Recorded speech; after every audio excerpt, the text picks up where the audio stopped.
Hey guys, this is Yugitopia here, and today I wanted to talk about Dueling Network. Now, if you don't know what Dueling Network is, then stop playing Yu-Gi-Oh! Just kidding. JK.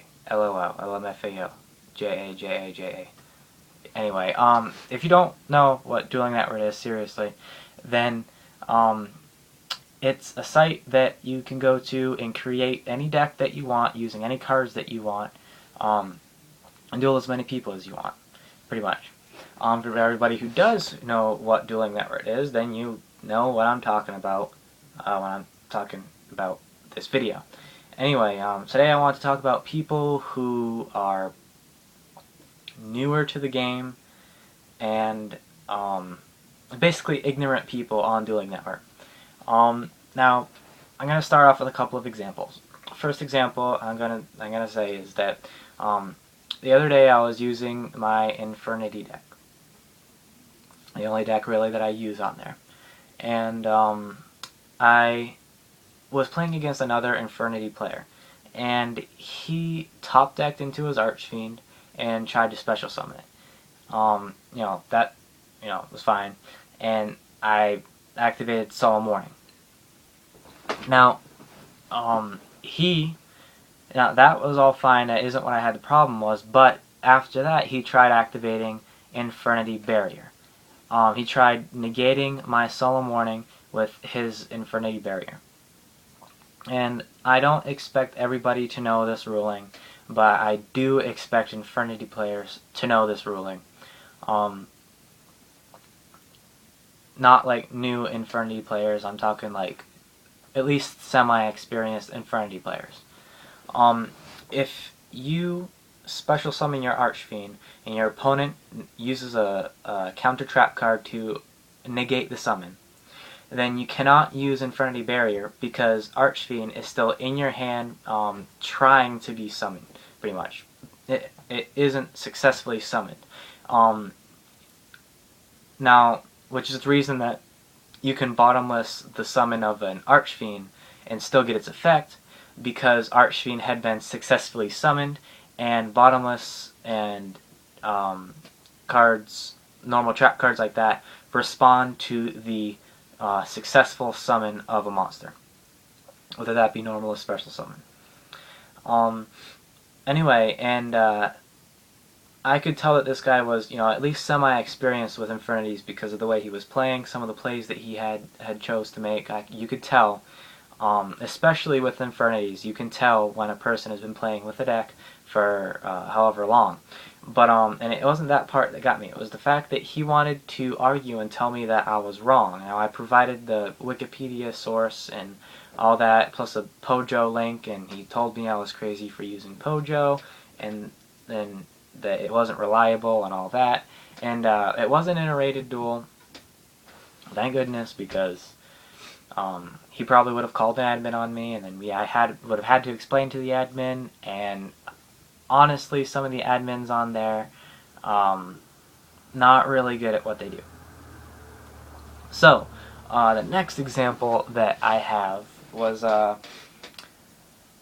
was, still playing Infernities, although it has nothing to do with Infernities, and I had set 3 Speller Traps.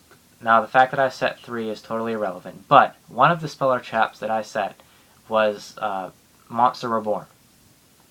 Now, the reason I had set these was so that I could use Stygian Street Patrol in the graveyard to special summon a Necromancer from my hand. Anyway, so that same turn, I flipped up Monster Reborn to activate it to, go on with the combos. And my opponent, for some reason, was fine with all the other things that I did. I mean, if you've ever seen an Infernity player, if you've ever played Infernities, you would know that an Infernity player takes probably like 5 minutes to do a turn.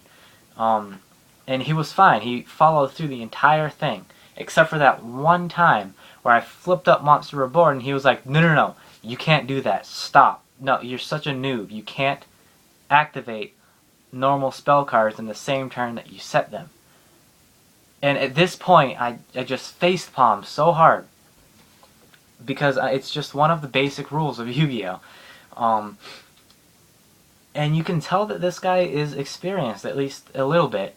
You know, he plays Yu-Gi-Oh! He's not bad at Yu-Gi-Oh! He plays it, and you would think that he would know something like this. And like I said, I can deal with people not knowing certain rules, but it's when they want to argue about whether or not what I say is right or wrong. And I mean, it's not like I'm being arrogant and saying that they know nothing about the game and that they're totally wrong, which in this case, yes, they were totally wrong. Um, but yeah, and it's people like that. Another thing that I wanted to talk about, which is probably the funniest one, is a whole story behind me using this deck, which was a Chaos Dino Rabbit deck. Somebody had sent me the deck from Pojo, and I decided to test it out and get back to them and explain how good the deck was, what its advantages were. Anyway, it was a Chaos Dino Rabbit deck. So, first turn, I summon Thunder King, set a compulsory evacuation device, compulsory evacuate. Anyway, that doesn't matter. What matters is they go. And the first card they activate is Pot of Duality. And of course I'm like, wait a second, you can't do that. Pot of Duality adds from the deck to the hand, and Thunder King's effect is stopping it from doing that. And they proceed to call me a noob, which is a common thing with these kind of people. They call me a noob and tell me that, get this, that Pot of Duality added from the remove from play pile to the hand, not from the deck to the hand, because you had to remove them from play first.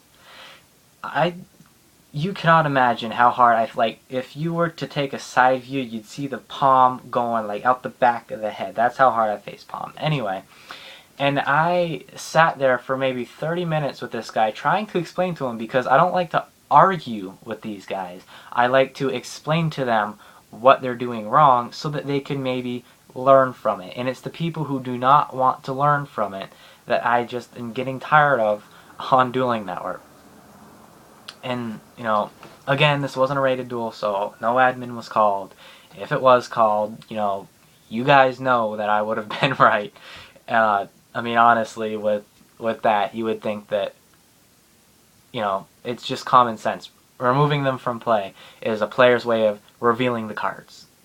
Bottom line. And I tried telling him that, he just didn't want to listen. And it's people like these that it's the reason that I don't think that Dueling Network is an adequate way to test decks out. Maybe if you have a friend or something who you play on Dueling Network, maybe that would work. But just going and playing random people because you want deck diversity when you're dueling, I would not recommend it. If you're testing for even like a regionals to YCS to all that, you don't want to use Dueling Network for testing and something as serious as that, because you've got people who don't know their rulings even at higher ratings, and it's just not trustworthy, I guess, to test your decks out on. Yeah, anyway, I wanted to get that out there. What are you guys' experience with Dueling Network? If you guys wanted to know what my Dueling Network name is, it's ! Space, ! Space, and then just start with the exclamation point and then type in space and alternate 14 times total. So 1 2 1 2 1 2 like that, and then at the end of 14 type in Panda and then press enter. Yeah, so it's like 14 things of ! Space up into Panda. And I'll explain why in another video. But anyway, yeah, if you want to contact me on Dueling Network, that's it. It's not Yugitopia. That's just a YouTube name. But yeah, it is Panda on Dueling Network with a bunch of exclamation points and spaces before it. Anyway, comment, rate, subscribe. Tell me if you've ever met somebody like this on Dueling Network. If you've had to argue with them, if it wasn't a rated duel. If you've ever been stiffed by a an admin. If you've ever been stiffed by an admin. I know that Great Fails Montana, he does a lot of rants about Dueling Network. Actually, he's done like 3 or 4 so far. Anyway, those are really good. You should check them out. It's Great Fails Montana. Anyway, this has been Yugitopia, and I am signing out.